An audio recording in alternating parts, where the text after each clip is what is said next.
All right, Kristen. So, this coming Monday is Valentine's Day, That it is. a holiday that a lot of people like to celebrate. Yeah, yeah, I agree. So, I thought it would be a cool question for our listeners to know a little bit about you as the main host and maybe, about me as the guest host Okay. about your love languages. Okay. So, You we trapping know me, trapping me.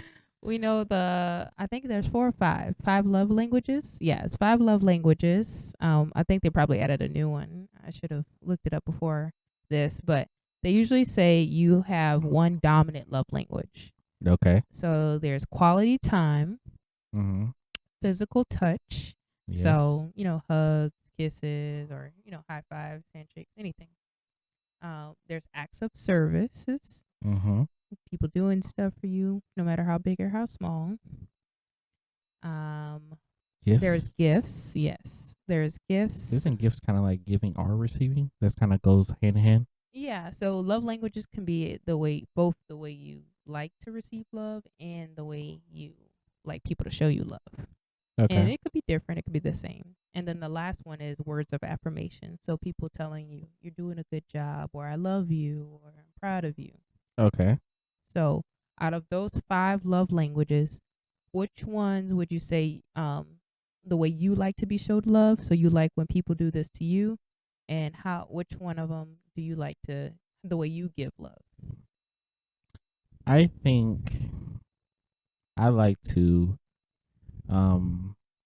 I don't know. I think my biggest love language are probably and stop me if I'm incorrect. Because I feel like you probably know. Well, you should know. Kind of. I think you should know. But I think I'm a big quality time person. I would I agree. I think that's kind of my biggest love. Well, that and physical touch kind of go hand in hand in a way for me. Mhm. Um, but I do enjoy quality time. You know, I don't know. It's just something about having that bond and stuff like that with people. Is just it's really nice. Mhm. So I would say probably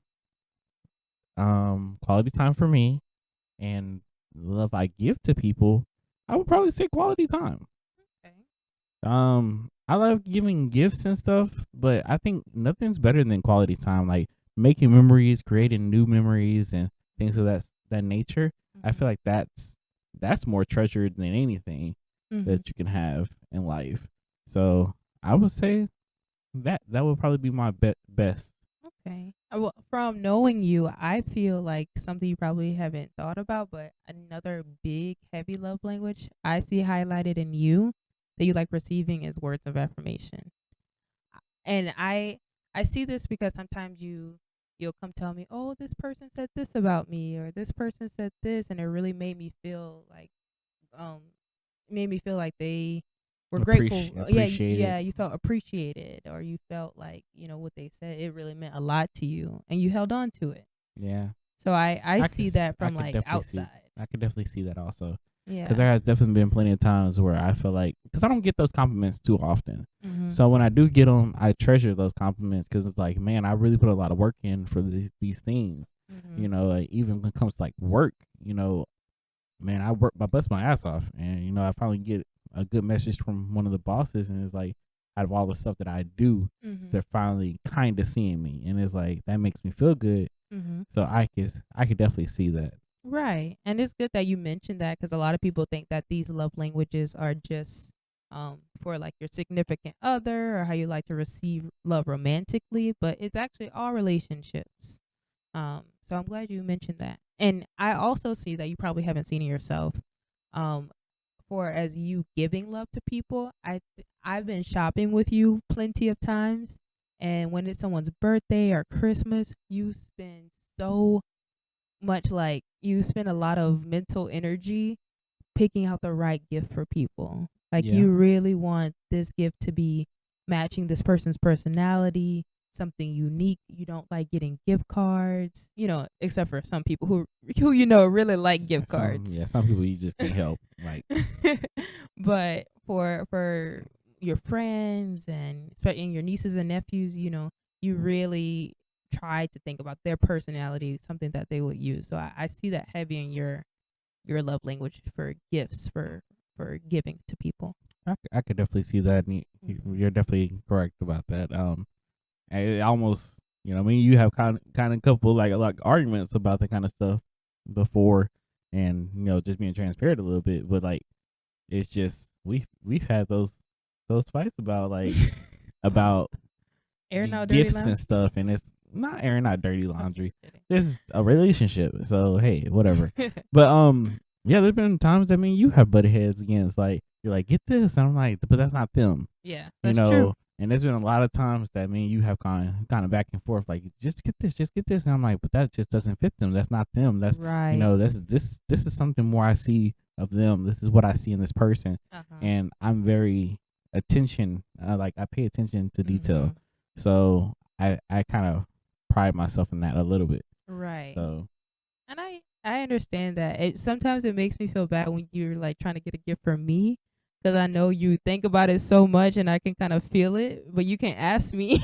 or that's the hardest things when you can't ask somebody. But like, I mean, you asked me about everybody else's gift, but it's good because you're my partner, so it's like I get to bounce ideas off of you. It's easy to bounce ideas off of you to about other people, but when it comes to you, I can't bounce the ideas off anybody, because if I go to somebody about you, they're gonna be like, well, you know her better than I do, so why would you think I can help you? So a lot of times when I bounce stuff off of you, I know a lot of things that my friends like, but you have been around my friends a lot too. So there are some stuff that I might miss, or something you noticed that I didn't, and it's easier. But I'm around you 24/7. Well, not 24/7, but you know what I mean. Yeah. But it's just harder. Yeah. I put more thought into it. I'm not a gifts person. Yeah. So it's hard for me to. I mean, like, that's not the way that I like receiving. Yeah, I know. Love the most. So gifts, like, I'm always appreciative if I get something special from you, and you do pick out amazing gifts for me. And I've always treasured them.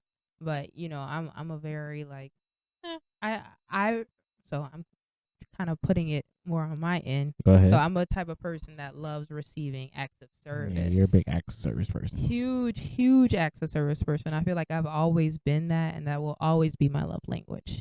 So I think I get more grateful than the normal person when somebody helps me cook or helps me do the dishes or things like that. And not just you, but we like hosting events, and when people come over, and if somebody's like, oh, let me take out the trash, or let me help you with the dishes, like, Gabrielle was here the other day and I wasn't finished cooking, and I hosted them for dinner. I was like, come over, eat dinner.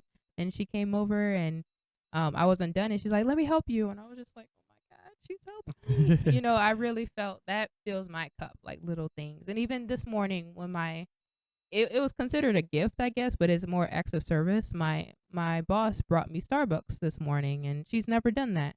And it was like, wow, you thought about me. You like, that's definitely more of a gift, babe. That's more a gift, right? That's not an act of service at all. But I feel like acts and service and gifts can kind of go together in some ways. Because think about like, like if you check something off my to-do list, like I'm like, praise.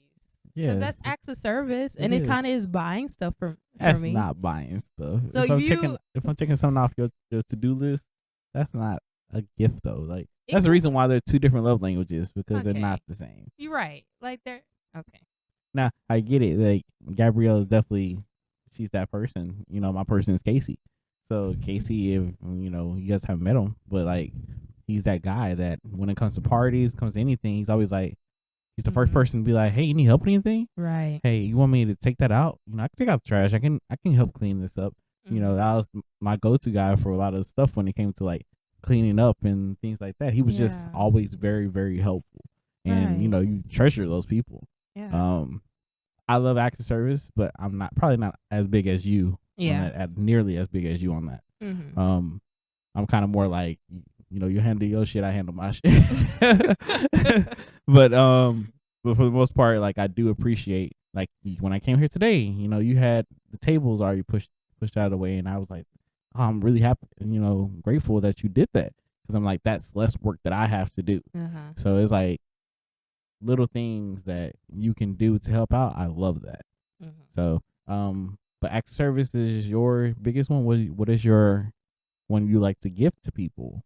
See, that's hard. I feel like that's the hardest thing about love languages because a lot of times your love language is the way that you like to give to people, but that doesn't match that person a lot. Not at all. So sometimes when I try to do things for you, like simple things, whether it's like, oh, clean this thing for him, or like try to take this off his to do list, sometimes I'm like, it's not that big a deal.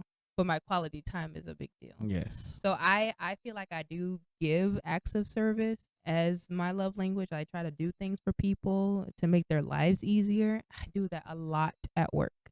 You do that a lot in general. And sometimes it's too much. Sometimes I've been told like, okay, you didn't have to do that.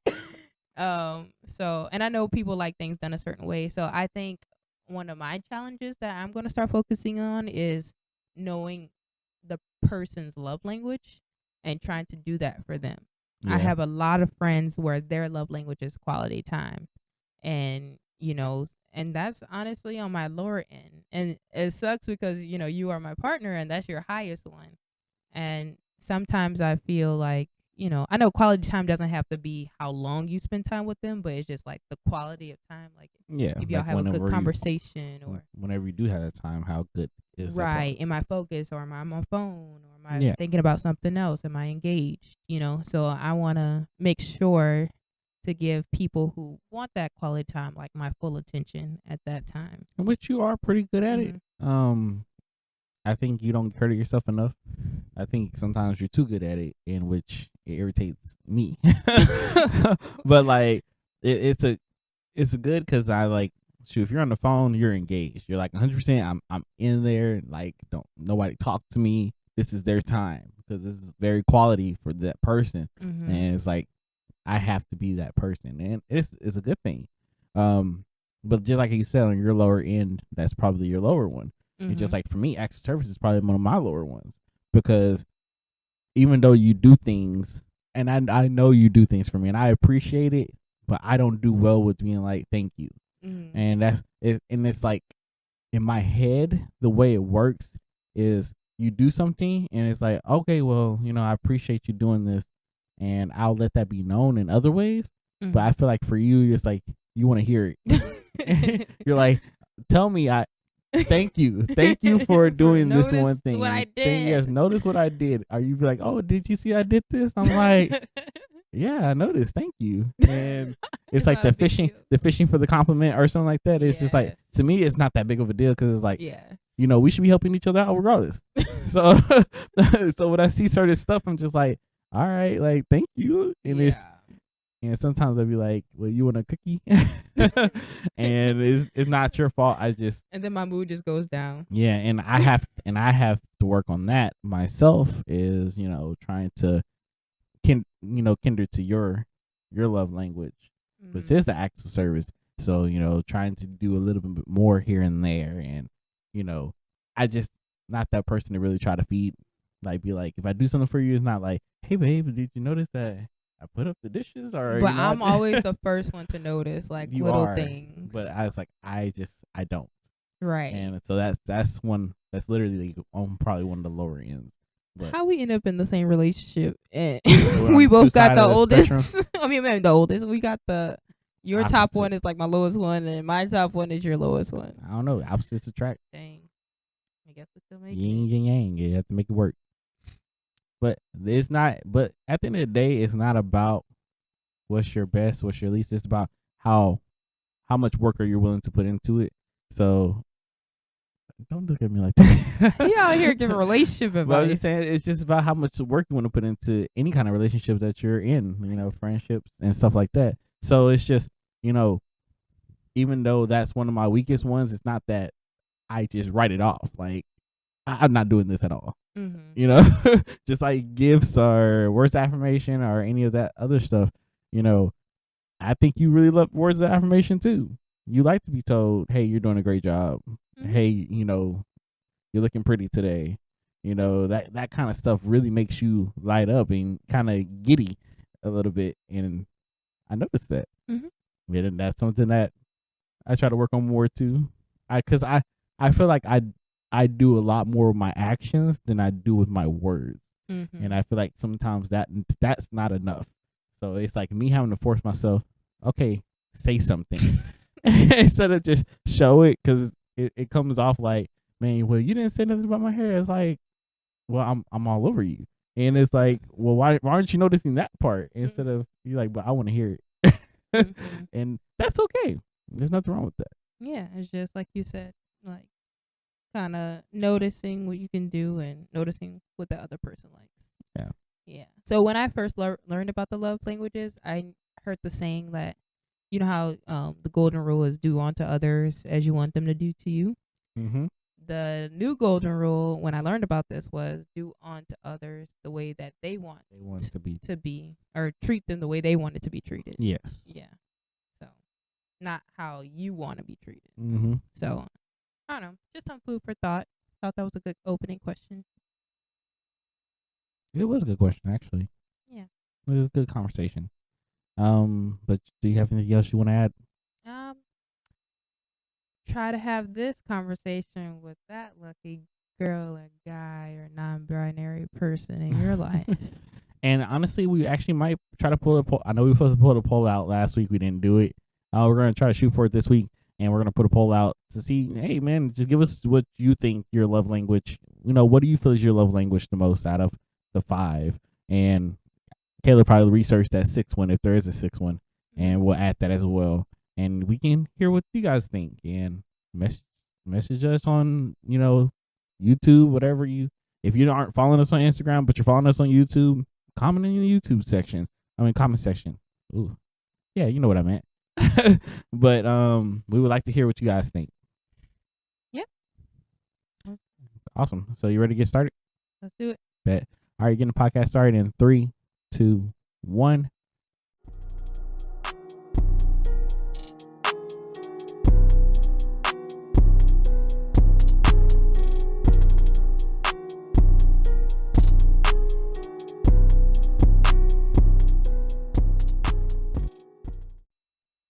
What up, everybody? This is your boy Chris. This is your girl Kayla. And welcome to Not Hear Me Out. This is episode number 43. And welcome to the podcast. So babe, you got any news since last week? You got anything that you've been into, something you want to share with the people? I guess I'll share like a fun thing that happened this weekend. We were able to go to the Corday concert, which is one of my current favorite rappers. It was actually a really good concert. It was. Kristen put me on to Corday maybe a year or so ago. Even though you like to say I didn't. You did. I'm giving you credit.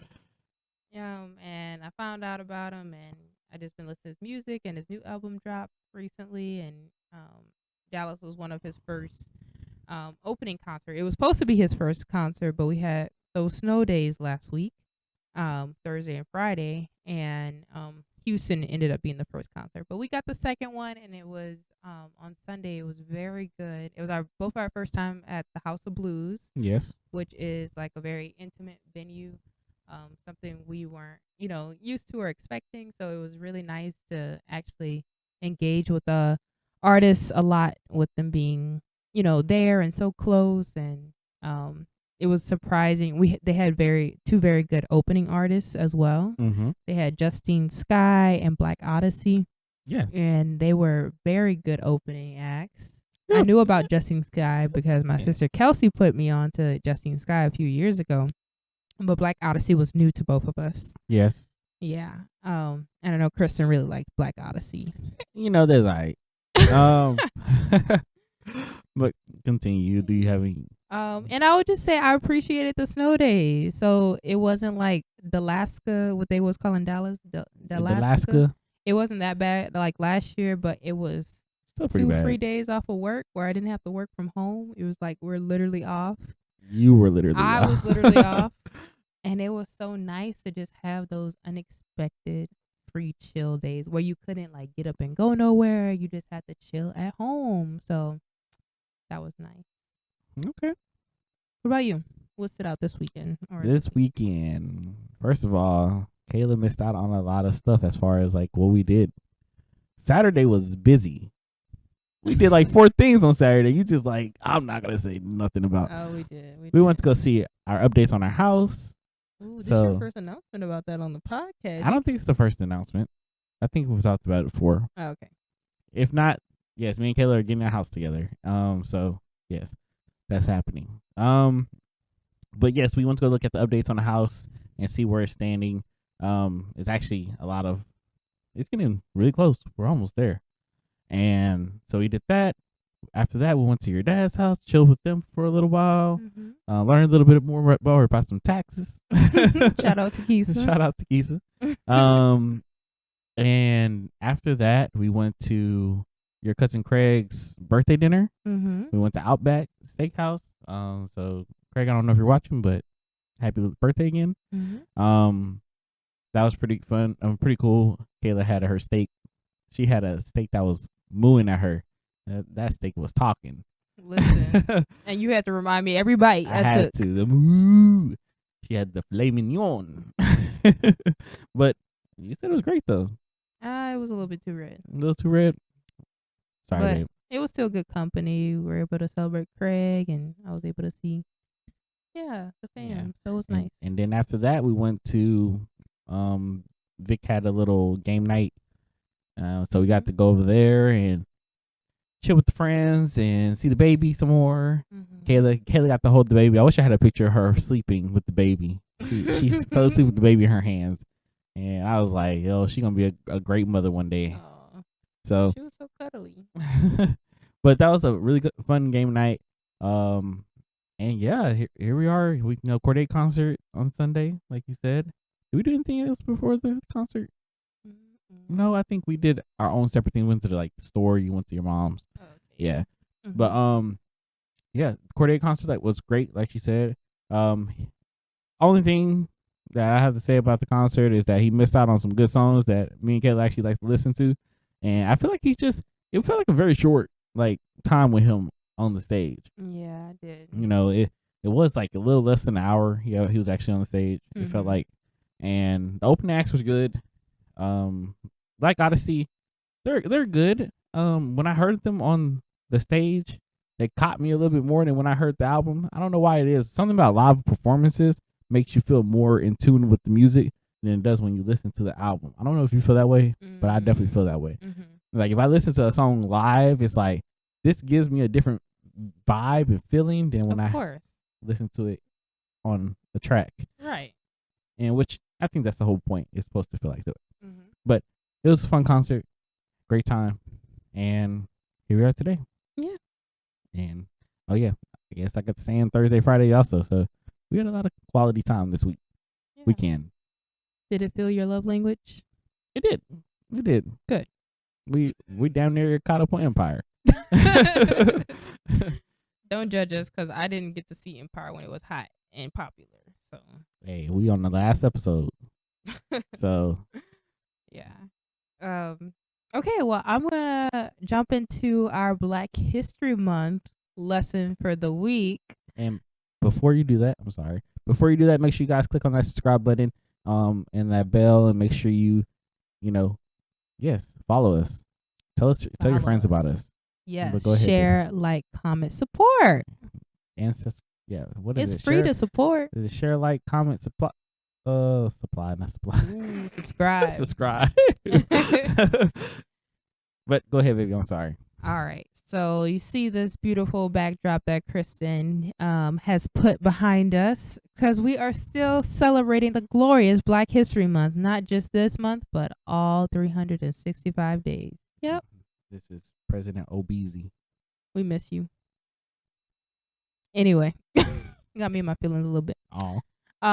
But today, I wanted to teach you all about a famous hidden figure in Black History Month that people don't talk about a lot. But first, I have a question for you, Kristen, because anyway, I don't know what you're doing over there. I'm hiding, bro. I'm hiding. Hidden figures. You a hidden figure? Yep. All right. So last week I asked you. I don't appreciate these questions. I asked you, when do you think Black History Month started? Yes. Right? And today I want to ask, when do you think the North Pole was discovered? North Pole. Yeah. So I want to just maybe this might help you. I don't know if it will, just to put in, I don't know, perspective. So North America was discovered by Columbus. Yeah, Stop right. that. In the 1400s, so 1490 something. Okay. So now we're talking about the North Pole. So you want me to do a random guess out on when the North Pole? Random guess. I'm gonna say 1568. No. Is it in the 1500s? No. 1400s? No. 1700s? No. 1800s? No. 2000s? You think the North Pole was discovered in 2000? 2001. I'll just go ahead and tell No. you. I want to get closer. Okay. 1600. Why did you skip a whole? 15? You skipped a whole. You went from 1800 to 2000s. Yeah. 1900s. Yes. Okay, so was it discovered the same day as Black History Month? No. Black History Month was in the 1800s, right? I can't. It says 1926 or something. Okay, like it was. My bad. I forgot. Okay, 1928. No. But you're close. 1930. Go down. 1901. You're very close. 1903. Very close. Keep going a little up. 1907. You skipped. 1906. Yes. Actually, I think that's close to when North Texas was found. Yeah, like not North Texas. I'm talking about UNT. Really? I think so. I gotta look it up. Oh, okay. Well, you would know. That's your alma mater. Yeah, but I might be really off, and I'm sorry if I'm wrong. Okay, he'll update on that later. But, yeah. So the North Pole was discovered in 1906, and you know who discovered it? Who? A black man. Oh, it's 1890. My bad. UNT was founded in 1890. He was about 16 years old. You know, whatever. Okay. So back to our lesson, which is taking a little bit longer than I hoped. It's okay. It's okay.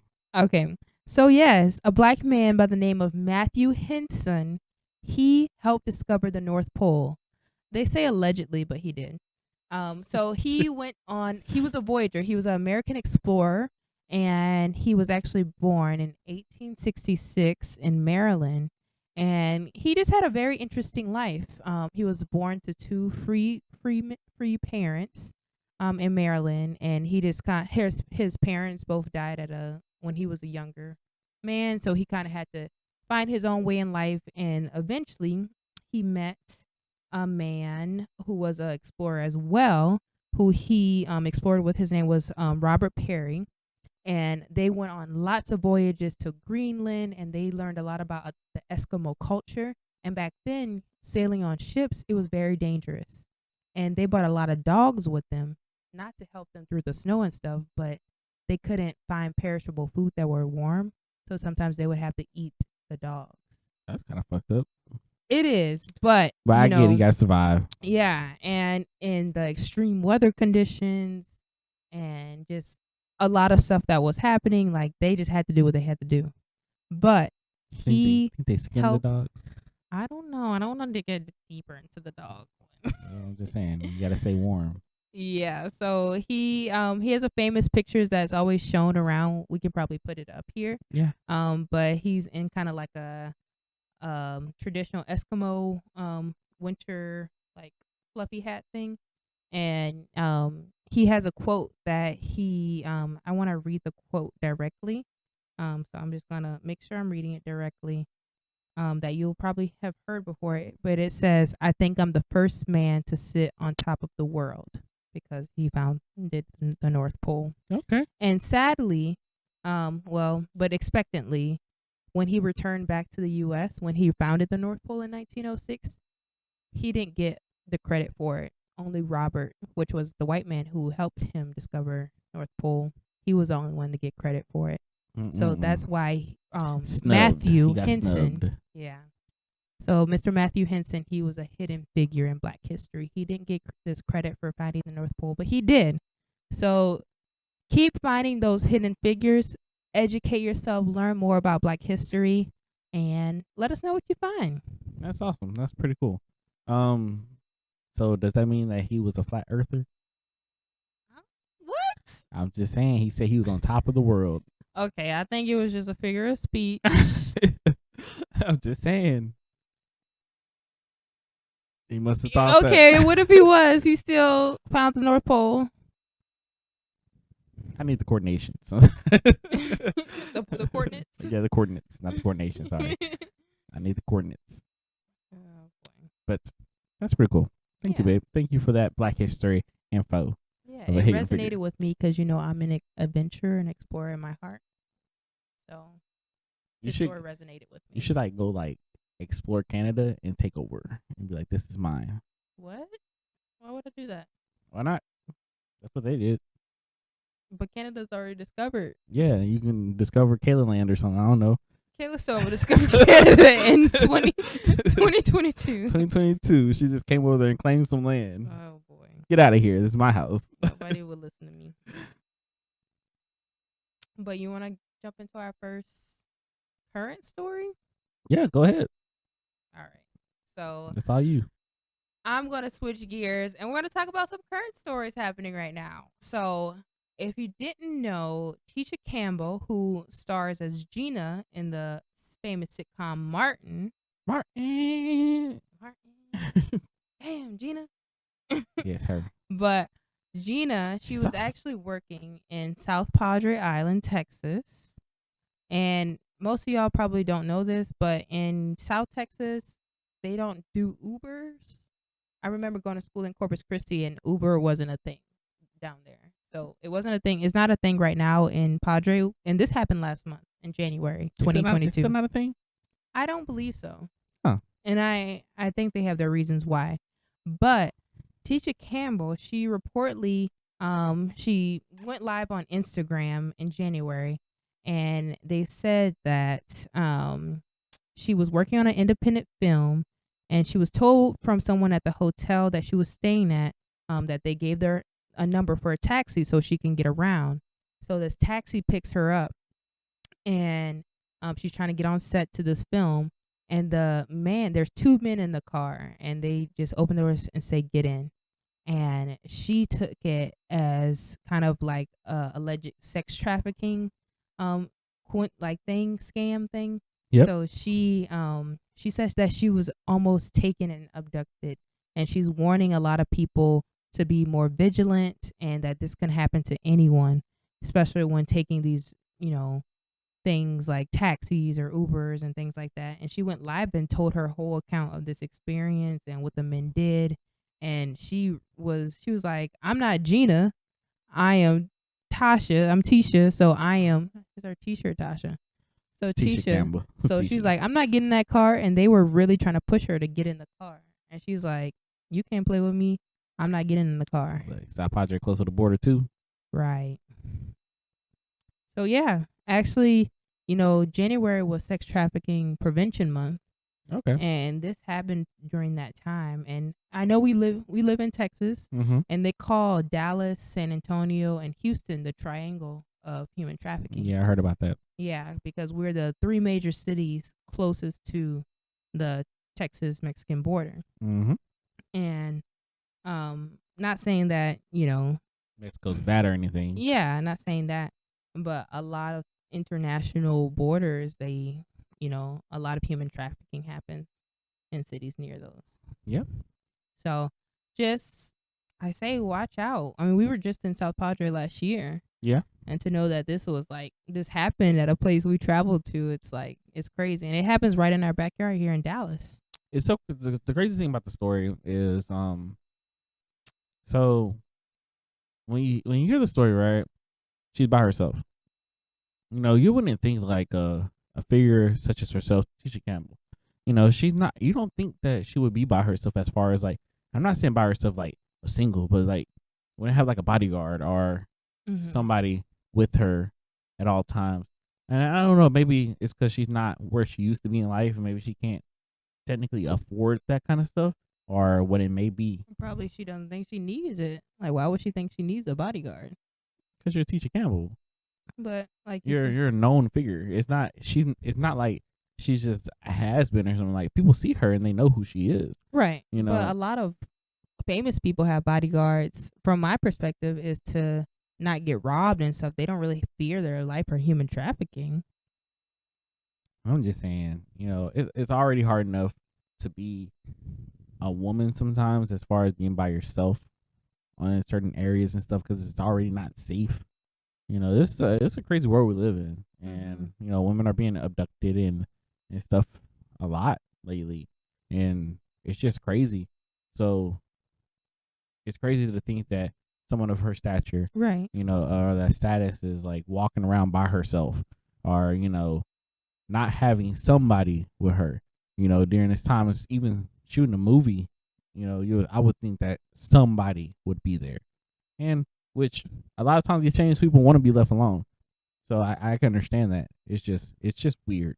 I get it, but I think because it kind of sound like, I know we're not putting the blame on Tisha, and it's not her responsibility to like protect herself against human traffickers, but I feel like we should shift the narrative towards them doing what they're doing. No, and I'm not blaming her. Right. I'm not saying it's her fault. I'm not saying it's she should be doing this X, Y, and Z. Right. It's just a weird scenario in which to see it as a famous person. Yeah, as a famous person, like you're by yourself, it.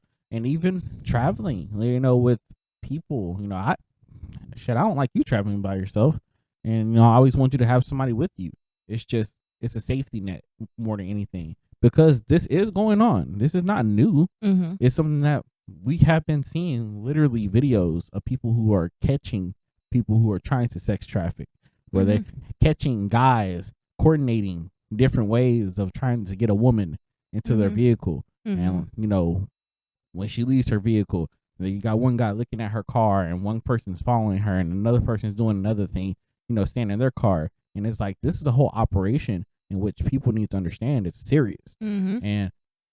And I'm not saying it's her fault whatsoever, but we do have to be aware of these things going on in the world. Right. And, even though it does affect women mostly, young men and boys and just men in general, they're not absent. Yeah. They're not absent towards it either, because it's like, it's a disgusting business that is a $1 billion business. Sex trafficking is. And it just sucks that you have to like watch your back. Yeah, it does suck. Unfortunately, that's just the world we live in.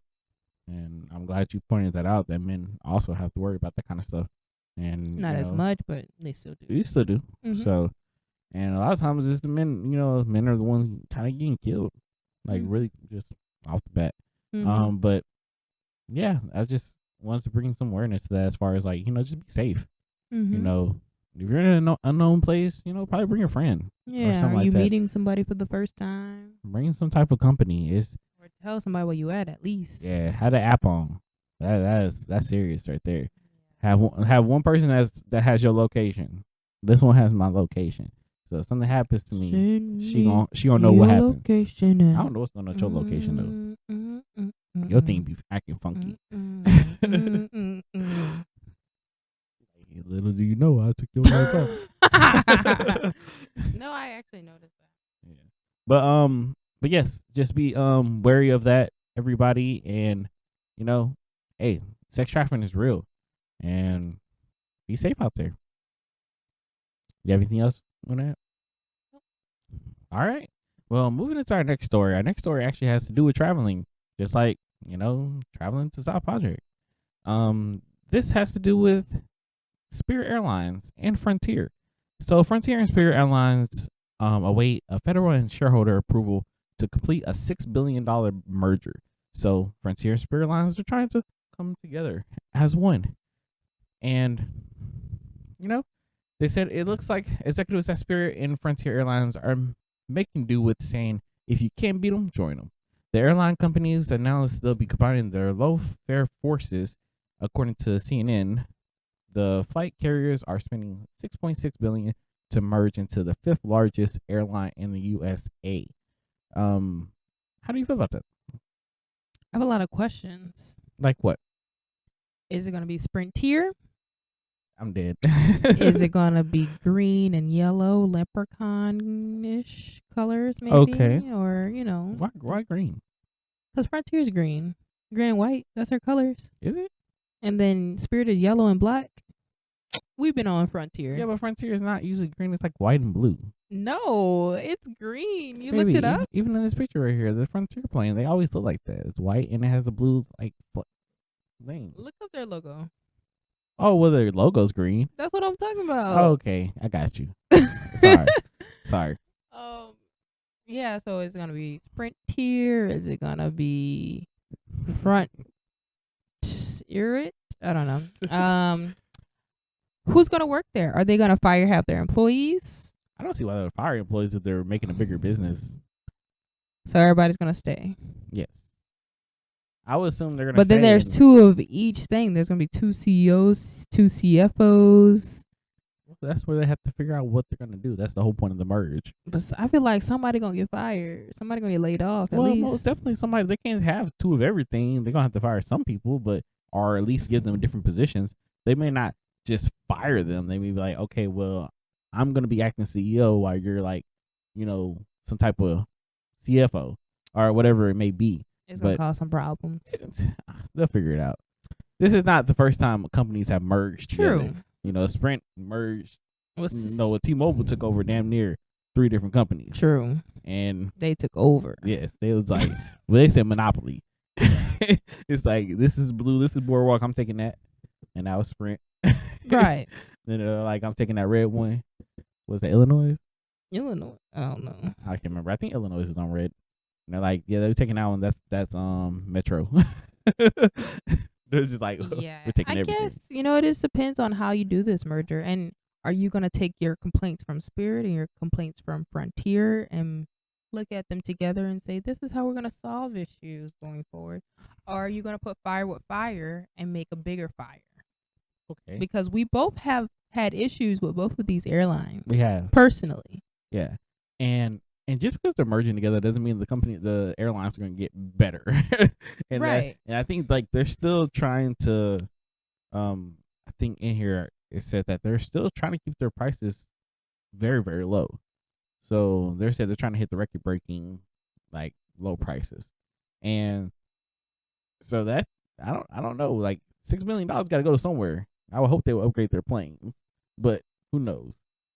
It's an interesting concept as far as like 2 airlines, and I think they said that they're doing that because they're trying to save money. These 2 companies lost a lot of money during the pandemic. Okay. So Spirit lost. It says announced that they lost $440.6 million in 2021. And the airlines, it says the year before then, the airline company was at a $719.6 million loss. So, shoot, just in those 2 years, they lost over $1 billion? Mm-hmm. And same with Frontier. Frontier lost they said they lost about $299 million in both 2020 and 2021. Mm-hmm. So, them putting them together, right. Guess what? We are no longer in competition. We are actually a bigger corporation in which money is coming to both of us instead of just, dang, I gotta beat you out. I gotta beat this person out. Mm-hmm. There's no more competition for low prices because they were the competition. Right. So join them. So yeah, don't let my questions be posed as me being bougie and like I'm not going to buy these airlines because I ain't gonna be hypocritical. If I see a cheap flight, especially a little weekend getaway, I'm gonna book it. Yeah, I'm sorry. I'm gonna try. I'm quick with it, like especially if I know somebody in the area that I could like probably stay with, and it's like I just gotta pay for the ticket and it's cheap. Why not? Do something else. Well, I'm a little on the healthy side of things, so the Spirit Airlines and Frontier, they seats be kind of small. You haven't been on Spirit yet. I haven't. I just know they seat small. I had my worst flying experience on Spirit. You want to fly on Spirit again? This ain't gonna be Spirit no more. It's gonna be Frontier. Frontier. Well, hopefully it's Frontier. What if you get that same plane? It's just different color now. That was just a mess. Like for real, almost died. But yeah, that's Hey, that's pretty cool. Pretty good news, I guess. I don't know if it's good. We're gonna find out. We're gonna find out whenever they ask to switch. I maybe might be one of them things where it'd be like whoever has the most money out of the 2 which I think is probably Spirit, probably has more money than Frontier. Because Frontier is still relatively new. So I think Spirit might. Frontier planes look better. I don't know why. They do. They definitely look a lot better. They do. But Frontier, I think Spirit just been in the game longer. And it might be something like Frontier by Spirit type thing, or that's what Metro did. It was like Metro PCS by T-Mobile. It's like T-Mobile. They get to keep their name, but it's just like now you just have another brand to use. Yeah. Well, I hope the prices are better. I hope they treat their people, and maybe the people get a raise that work. The flight attendants that go through all the crap. I hope they, She said instead of $19 flights, we're gonna get $10 flights. Shoot, y'all gonna be on those European prices. Man, when I lived in Europe for that year, I would catch flights literally to like Barcelona for $25 US. Must be nice, babe. Ridiculous. Must be nice. Anyway. But with that being said, moving on to our next story. Our next story has to do with the airlines as well. So it has to do with actually the TSA. I know how much you guys love TSA. That's my favorite part of it all, right? Dealing with TSA. And they're short staffed and all the crap that comes with it. So before I jump into this story, me and Kayla have our own story about TSA. Which one? Dude, I already talked about this. I feel like I did in Newark. Okay, you already talked about Newark, so talk about maybe Canada or Mexico. But see, those weren't that bad though. Canada was pretty bad. Canada was bad going there, wasn't it? No, well, it was, but then we got on first class because those were the only seats left, which made the trip great. Yes, but that only happened because that wasn't because of TSA though. No, it's because of snow. Yes, I'm talking about the TSA through Canada. Oh, was it TSA? I thought that was TSA through Mexico. No, when we almost missed our flight because no one was there in Toronto. And they had like one person. Yeah, that was definitely TSA in Canada, I believe. Yeah, but yes, we were in Canada and we were like, damn, we got there early, really early, and I feel like we were pretty close to the line too. And they had like one person working, checking everybody in. And it was like taking forever. And everybody was on international flights. Yep. And eventually we got to the front and we got on our plane. But we know there's so many people that missed that flight. Just like on our New Jersey flight, we know a lot of people missed that flight. And it was just, man, people were panicking. We had to cut in the line. I think we didn't cut, but we had to be like, hey, can you let us get in front of you because our flight's about to leave in 20 minutes. And so we had to hustle our way through that. That was interesting. Very interesting. But moving into the story some more. When you're in TSA, you have your check bags. And TSA actually released their top 10 list of most unusual items found in bags. Now, what would that be, you would say? We're going to give you the top 10. And you want to start off with number 1 or number 10? What do you think? Let's start off number 10. Start off number 10? You think that's the worst? Kind of the worst of the best? Is that how they? I don't know. They all look pretty crazy. Okay. Yeah. Whatever you think. All right. Well, let's start with number 10, like you said. So, number 10, it was bullets were concealed in a deodorant stick that was found in Atlantic City Airport. They had a mission, okay? They had a mission. It was like, look. They were trying to literally have somebody catch the smoke. It was like, well, look at that. When they say stay ready, they meant be ready at all times with a stick of deodorant. What if it was like, oh, I bought that deodorant from the store and I didn't know that was. I didn't know those bullets in it. It came like that. What you mean? Speed stick. Somebody tried to set me up. All right, babe. What's number 9? Number 9 is a long-barreled antique-style revolver. And that was at the Newark Liberty Airport, Kristen's favorite airport. I'm not even surprised. So somebody brought an antique style gun there. If you don't know what a revolver is, and not revolvers, first of all, are already old guns. So I can kind of see this one a little bit, and I feel like they probably should have put it in a check bag and not in a regular bag that just gets scanned. But maybe they're just trying to sell it. All these were in check bags? I think these are all bags that you have to put through the scanner and stuff. Well, all of them eventually go through the scanner. Oh, true. Well, they got picked up by something more. Okay. But I think with this one, since it's an antique style revolver, I think they're probably trying to take it to probably a potential buyer or something like that. That's my guess. Because you're not going to be walking around with an antique style rifle. I mean, not rifle, but revolver. Yeah. Maybe they were trying to sell it. That's what I just said, baby. Oh yeah, I'm sorry. I was looking at the next. Maybe they're just trying to sell it. I'll tell you why. Oh man! But number 8 is crystal meth concealed in a breakfast burrito, which was found at William P. Hobby Airport, In Houston. So the reason why I kind of spaced out while you was talking, because I saw breakfast burrito, I was like, dang, I want a breakfast burrito. That sounds so good right now. Want some breakfast burrito with some meth? No, I don't want any meth. I'm not on Euphoria. She said, not stop me. Well, nobody does meth on Euphoria. I'm sorry. Meth bay. Nobody does meth? Mm-mm. They all do opioid. Well, oh, yeah, true. Yeah. We'll get into that later. Yes. But anyway, yeah, crystal meth concealed in a breakfast burrito. I mean, they are in Texas, so I wouldn't really like question it. Hey, Houston. Yeah, I really wouldn't question it. You're gonna make all the Houston people hate us. They was over there rolling it up. But meth, that's one of them ugly drugs. That means with that they have to have the dog. The dog had to find that. There's no way they could. And what if you forgot that you had the meth, like hiding your breakfast burrito, and you was just genuinely hungry, like munching down? First of all, you can't even carry food into the airport, so I don't even know why to try. You can. Some airports are a little bit lenient. I remember I had like something you can only get in New Orleans, and I brought it to the New Orleans airport. I remember you telling me about that. I had a whole meal. Okay, they was like, "All right, baby, go ahead and break it down."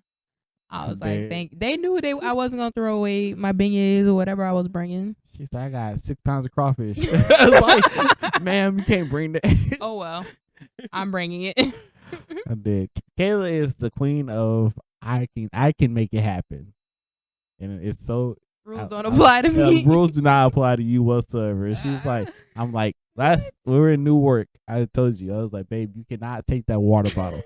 And for the life of her, she's like, I can bring the water bottle if it's not open. If it's not open, these people are telling us because the only reason I said that is because I've gotten past the Corpus Christi airport with a closed water bottle. I get that, babe, but these people were really saying it don't matter if you have a closed or open one. Okay, it gotta go. That you were. Like,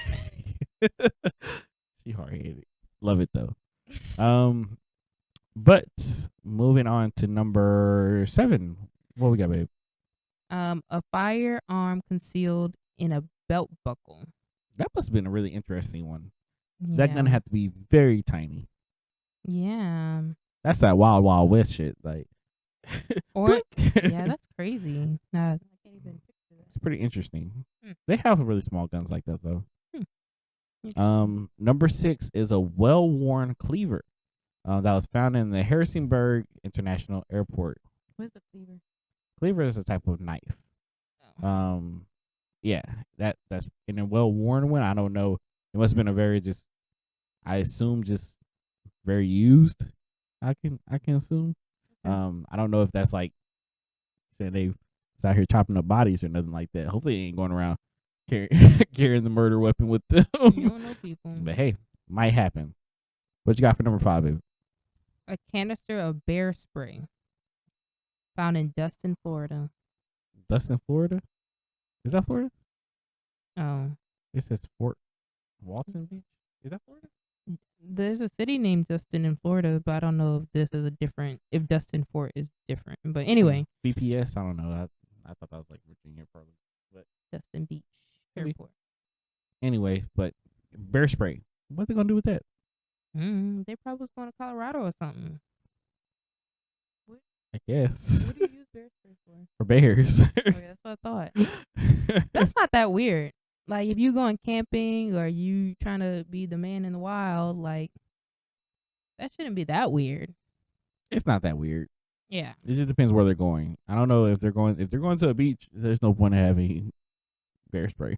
But nonetheless, Number 4 is a machete that was found at Ronald Reagan's Washington National Airport. In DC. So you got another giant ass knife A being whole machete.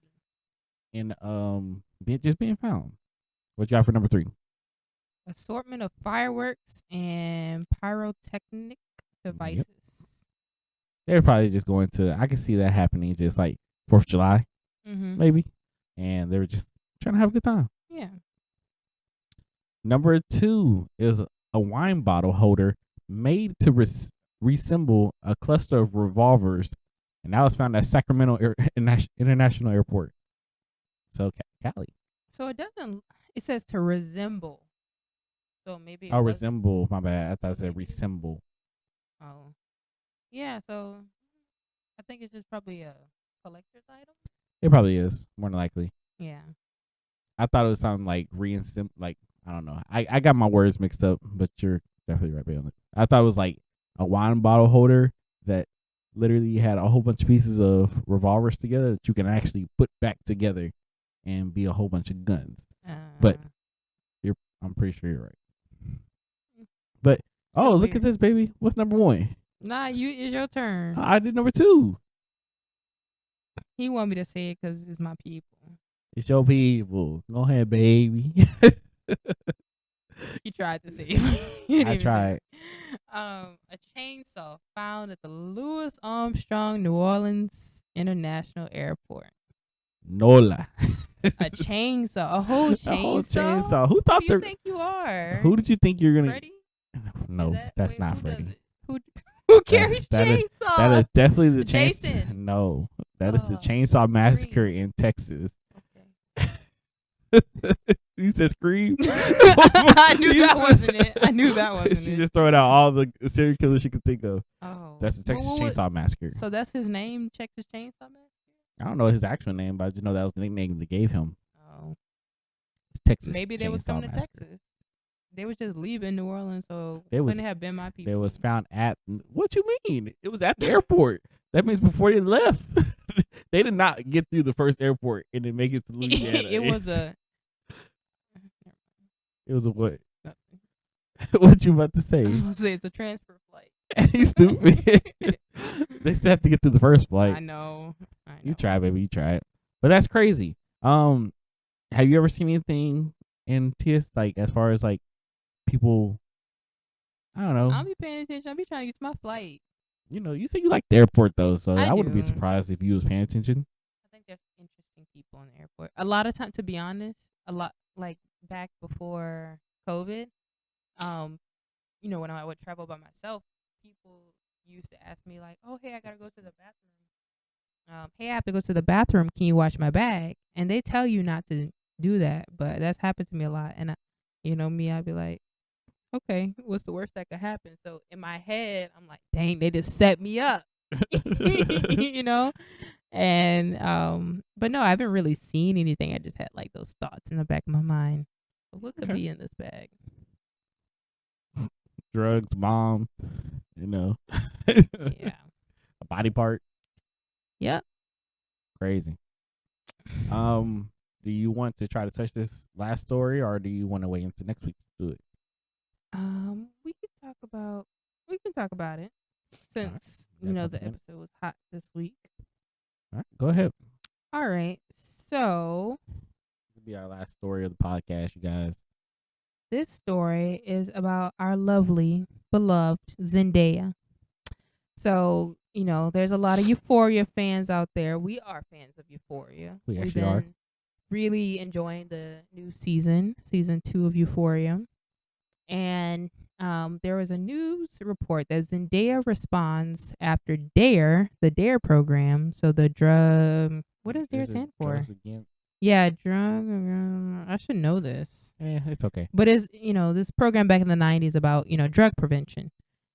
Program accuses Euphoria of glorifying drug use and addiction. So this program is accusing the show of glorifying this with teens, and they actually made a statement, and they says the HBO series Euphoria chooses to misguidedly glorify and erroneously depict high school students' drug use, and they're kind of blaming them for this glorification in the media. And you know, I have a lot of. I'm actually, if y'all didn't know, I'm actually a public health specialist, and my focus right now, the job that I'm at, is drug prevention, especially amongst teens in high schools. And I help to do a lot of health programs around, drug use prevention, and also just helping students find a better way if they're already down that path. So I don't know. I've actually posed this question a couple years ago. I don't know if you remember this, but at my last job, I had to do kind of like a lunch and learn series, and we picked popular culture things. And this was during season 1 of Euphoria. And we posed the question to college students: is this season of Euphoria making you maybe have ideas about doing drugs, or making this seem like a glamorous lifestyle? And a lot of them, some of them said yes, some said no, um, but I don't know. We hear these conversations a lot about the media influencing different things. So, what do you think? Personally, I think that Euphoria, I take it as just a show. There's a lot of real life things that are going on in the show that I think are, I don't want to say like hidden, but the things that people don't see. So, I think a lot of times people think about the drugs and people on drugs, but nobody actually gets to see the real things behind the scenes, which I feel like this show depicts. Is, hey, it's not just about them getting high, having sex, and all this other stuff. Is there's other stuff that's coming with it, like, there's the regret, there's, the depression, the ups, the downs. That it's not all just good. And, a lot of this series is showing a side of high school, or showing the side of high school, I guess you say, of things that we don't really notice. And to some people, even you said, that they kind of went through this a little bit, and maybe not in that same exact way that the show depicts, but there are a lot of people that are going through that kind of stuff. How is it affecting the family? How is it, affecting that person? Mm-hmm. They're going through all these things, at this, we're not gonna get no spoils about the show, but the show just really, it's a really powerful statement as far as like what are they trying to show. Mm-hmm. And I like it. I like Yeah. it. And I'll follow up, with this report of the story to say Zendaya's comment to what they said. So Zendaya said, "Our show is in no way a moral tale to teach people how to live their life or what they should be doing. If anything, the feeling behind Euphoria, or whatever we have, has always been trying to do with it, is to hopefully help people feel a little bit less alone in their experience and their pain, and maybe feel like they're not the only one going through or dealing with what they're dealing with." Mm-hmm. So, kind of like what you were saying, Yeah. like this show is more than just, the scenes where they're partying and two people are doing drugs in another room. It's not really glorifying it. It's showing you a perspective of what some people turn a blind eye to. Mm-hmm. And me, as just working in this field of drug prevention, I actually personally have a lot of negative feelings towards the D.A.R.E program that was in the 90s, because it was the whole, you know, I think Nancy Reagan, like, say no to drugs, and that posed a lot of issues, especially in communities of color, um, and especially poor communities of color that was hit during like the crack epidemic. And sometimes it's hard to say no when you're being threatened with guns and knives and gang violence, Yeah. and you can't just tell a group of students to say no. You have to tell them more than that. You The have to information behind it. information behind it, and why, and other ways to The fill their time and different things like that. So prevention education and public health doesn't just start and stop with say no to drugs. Yeah. You know. And crazily, like with that being said, drugs a lot of times were being planted in our communities. Mhm. So in the lower end, economic communities and stuff like that, plants, drugs were literally planted there Mhm. for those communities just because they were easier targets. There were people who, you know, they would come for the drugs because, one, because it was affordable a lot of times, and it helped them escape reality of the real problems that they were facing in Mhm. these neighborhoods. It was easy for drug dealers to deal, and then got to a point where it became an epidemic, and people started losing their lives over it and doing whatever it takes for drugs and stuff like that. So it's like you said, there's more to it than just saying no. It's like education behind it, like why, what are the other things you can do there? What are those, I guess, like, what are the effects behind taking these drugs? What is it going to do to you down the line? Give people education as far as like, if you do decide to take this route, understand there are consequences, and it's just education. Right. And it's like, if anything, I feel like Zendaya is kind of educating communities more than D.A.R.E is. Of course, like I see what they mean. Like, obviously, if you have kids under the appropriate age, like they shouldn't be watching Euphoria because of the nudity and all different other types of things. Yeah. But I do think it does pose a great, reality that people don't think about, of like, only being happy of being on drugs, because it does affect your brain chemistry. Yeah. And we see this main character going through withdrawals and, Go through a lot. can't be happier themselves without being in a high. Mm-hmm.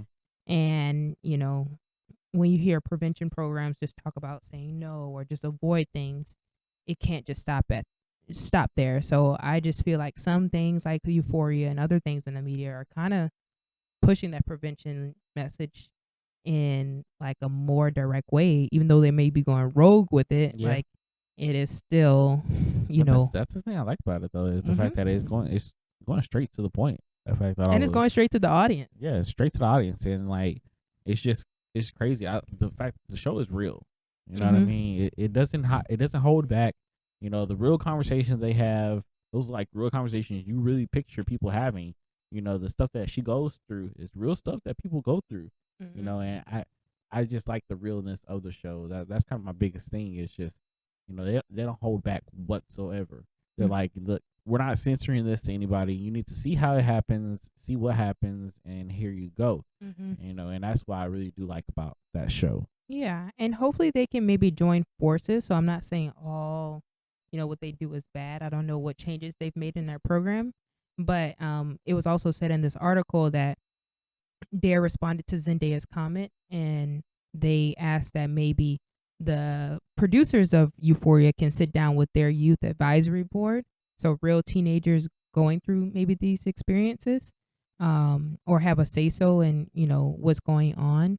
They can probably comment, or they can just talk and have a conversation on how to get these messages across. Yeah, and they both can learn from that conversation. Most definitely. And I just hope that conversation doesn't end to like Euphoria holding back, or trying to censor themselves to make others feel, in quote unquote, protected, or censoring. You just censor yourself in general. I like the realness, and I hope they stick with that.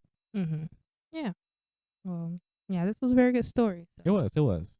Yeah. And we are way over our time, but it's okay. This is a good conversation. But do you have any remarks, babe? Have a great Black History Month and Valentine's Day. Be safe. And thank you for listening. You always do everything so slow. Yes, and because I think while I'm talking. I see that. But before we head out, make sure you guys follow us on Instagram and Twitter at nowhearmeout.kv. Make sure you email us any stories or any whatever you want to talk about. Email us at nowhearmeout.kv@gmail.com. Make sure you guys leave us an Apple review. Make sure hit them 5 stars. We ain't taking nothing less than 5. Make a comment. Don't do that. Make a comment, and we're gonna try to shout you out if we see that comment. Follow us on YouTube at Chris and Vic NHMO. And baby, you want them to follow you anywhere? Good. Yeah, she's a partner on all of our stuff. So you follow us, you following her. So thank you again, and we will catch you guys next week, and we are out of here. Peace.